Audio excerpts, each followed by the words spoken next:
আমরা স্যারদের একটা স্মারকলিপি দিয়েছি। আমাদের এনআইটি যেটা একটা চক্রান্ত হচ্ছে, এটা একটা চক্রান্ত। কারণ এনআইটি থেকে এর আগে অন্যত্র নিয়ে যাওয়ার জন্য একটা চক্রান্ত ছিল।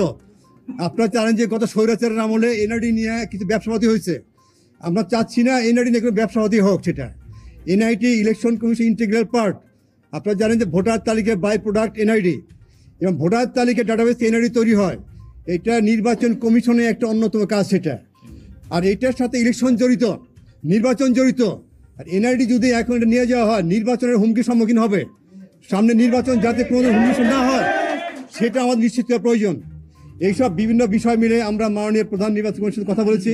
মাননীয় কমিশন ওয়াকিব হল ওনারা বলেছেন তারা তাদের মতো করে চেষ্টা করতেছেন যাতে করে এনআইডি এখানে না যাওয়া হয়, এবং এনআইডি চলে যাওয়ার পরে কী কী ইমপ্লিকেশন অসুবিধা হতে পারে সেটা ওনারা জানেন, সেটা ওনারা তুলে দেবেন নির্ধারিত জায়গায়, সংশ্লিষ্ট জায়গায়।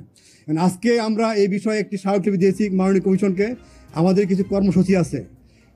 আপনারা জানেন যে এনআইডি আসলে ইলেকশন কমিশনের অফিসারদের কোনোতে রক্তের উপরে তৈরি। এটা আমরা 2007-08 যে পরিশ্রম করেছি, রাত নাই দিন নাই বর্ষা নাই বৃষ্টি নাই, তার মধ্য দিয়ে আমরা এনআইডি তৈরি করেছি। এবং এনআইডি শুধুমাত্র ভোটার তালিকা থেকে তৈরি হয়েছে, এটা বুঝতে হবে সবাইকে। এটা এনআইডি কোনো আলাদা এন্টিটি তৈরি হয়। অনেকে বলে আপনাদের শুনে যে পৃথিবীর কোথাও নাকি এনআইডি ইলেকশন কমিশন করে নাই। আমি তাদের জিজ্ঞেস করতে চাই, পৃথিবীর কোন দেশ এনআইডি তৈরি করেছে? এনআইডি তৈরি করেছে নির্বাচন কমিশন বাংলাদেশ। এটার রক্ষণাবেক্ষণ যাবতীয় দায়িত্ব নির্বাচন কমিশন থাকবে।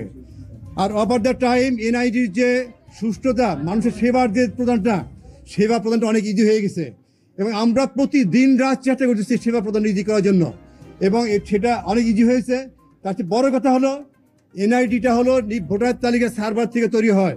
ভোটার তালিকা সার্ভারটা আমরা তো কাউকে দিতে পারি না। এটা ইন্টিগ্রিটি আছে, এটার শুদ্ধতার বিষয় আছে। এটা বাইরে চলে গেলে নির্বাচনী হুমকির সম্মুখীন হবে। তাই কোনোভাবে এনআইডিটা অন্য কোথাও যেতে পারে না।